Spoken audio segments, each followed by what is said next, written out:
exercise 7.4ல 10th maxல 4th sum பார்க்க போறோம். A solid right circular cone of diameter வந்து 14 cm, height வந்து 8 cm is melted to form a hollow sphere அப்படின்னு சொல்லியிருக்காங்க. ஒரு கோன் வரைஞ்சிருக்கேன். அந்த கோன் வந்து அவங்க என்ன சொல்லிருக்காங்க, சர்க்குலர் கோன் பாருங்க. அந்த கோன் வந்து என்னது, டயாமீட்டர் வந்து 14. அப்பட்டா இது ரேடியஸ்னா என்னது, இதுல பாதி. ஆனால் டயாமீட்டர் 14 அவங்க சொல்லிட்டாங்க.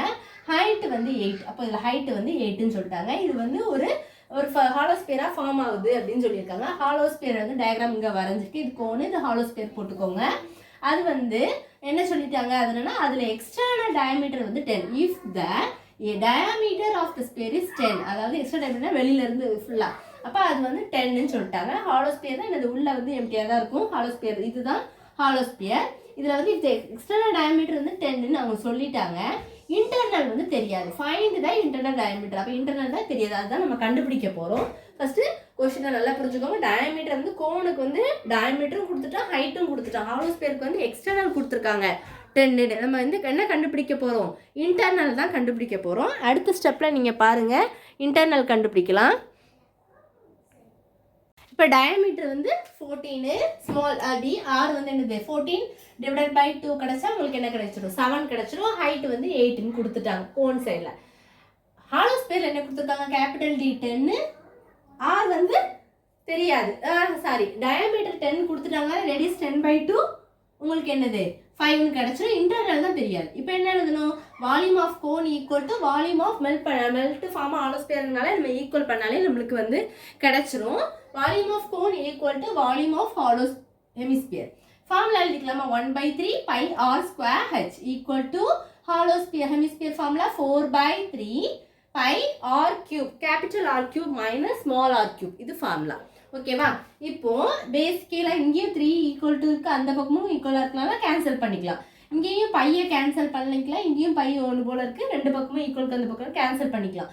இப்போ ஆர் ஸ்கொயர் ஹெச் அப்படி போட்டுக்கோங்க, equal to 4 capital R cube minus small R cube. ஓகேவா. நெக்ஸ்ட் ஸ்டெப்பில் small R cube R square ஹெச்னா என்னது 7 இன்ட்டு 7 இன்ட்டு ஹைட் வந்து 8 equal to 4 into capital R கியூப்னு கேபிட்டல் ஆர் 5 கிடச்சதா, மைனஸ் ஸ்மால் ஆர். இன்டர்னல் தான் நம்மளுக்கு தெரியாது, அதனால ஆர் கியூப்னே போட்டிருக்கோம். 7 இன்ட்டு 7 இன்ட்டு 8 போட்டுட்டு மல்டிப்ளிகேஷன் இங்கே வந்தால் டிவிஷன் 4 ஈக்குவல் டு 5 கியூப் வந்து 125 மைனஸ் ஆர் கியூப். இப்போ இதை கேன்சல் பண்ணி போடலாமா, 1 என்ன பண்ணலாம், 1 4 is 4, 2 4s 8 போட்டுக்கலாம். அதுதான் இங்கே போட்டிருக்கேன். 7 into 7 into 2 equal to 125 minus R cube. இப்போ நீங்கள் இதில் ரெண்டு மூணையும் பெருக்குனீங்கன்னா என்ன வரும், 98 equal to 125 minus R cube. நமக்கு ஆர் கியூப் தான் வேணும். இது அப்படியே வச்சுட்டு ப்ளஸ் அந்த பக்கம் போனால் மைனஸ், ரெண்டையும் சப்ட்ராக்ட் பண்ணி போட்டிங்கன்னா ஆர் கியூபோட வேல்யூ வந்து 27. ஆர் கியூப் ஈக்குவல் டு 27 கியூபா எப்படி எழுத முடியும், 3 கியூப்னு எழுதிக்கலாம். அப்போ 3 கியூப் போட்டிங்கன்னா ஆரோட வேல்யூ வந்து என்னது 3. இப்போ நமக்கு இன்டர்னல் டயாமீட்டர் தான் வேணும். அப்போ ஸ்மால் டி வந்து என்னது 2rன்னு உங்களுக்கு தெரியும். அப்போ நம்மளுக்கு ரேடியஸ் வந்து 3ன்னு கிடச்சிருக்கா, அதை சப்ஸ்டியூட் பண்ணிங்கன்னா 2 இன்ட்டு 3 ஈக்குவல் டு 6. அப்போ இன்டர்னல் டயாமீட்டர் உங்களுக்கு கிடச்சிட்டு 6 சென்டிமீட்டர். இவ்வளோதான் இந்த சம்மு. ரொம்ப ரொம்ப இம்பார்ட்டன்டான சம், நல்லா போட்டு பாருங்கள். வால்யூம் ஆஃப் கோன் ஃபார்முலா என்னது 1/3 பை ஆர் ஸ்கொயர் ஹெச்.